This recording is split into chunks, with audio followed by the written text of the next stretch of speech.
Ag PhD full episodes and more are now available on Acres TV, the newest ag platform connecting you to fields of information. Look for us on watchacrestv.com.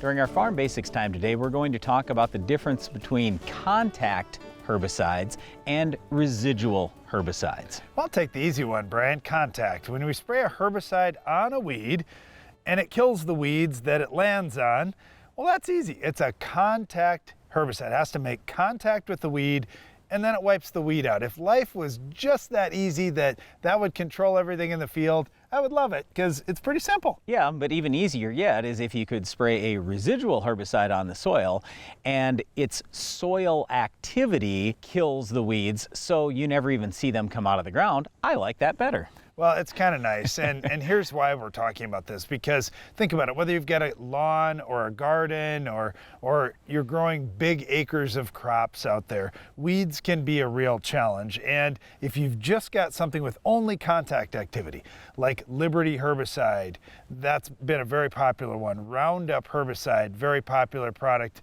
worldwide. They're great herbicides, but they only kill what's out there today. They don't kill what's going to come up tomorrow. And if a new weed emerges tomorrow, you're back in the field again. So having something that's going to work longer term is kind of a nice thing. Fortunately, most herbicides that we use on the farm and a lot of the products you may use in your lawn or your garden, they do have what we call soil residual. So they're going to kill weeds for a while. Now there are different ways they can kill weeds. They might be what we call shoot inhibitors or root inhibitors, but either way, the point is, hopefully, if these products work well, you're not going to see those weeds come out of the ground. Now to get those products activated, you have to have some moisture. So usually it requires rainfall to get them into the soil, or you could do tillage instead, and then moisture to get that herbicide from just sitting there in the soil to into the plant root or into the plant seed or young seedling, so the plant will die. So what happens if you don't get moisture? Well, a lot of times those products will just hang out and wait for that next rain,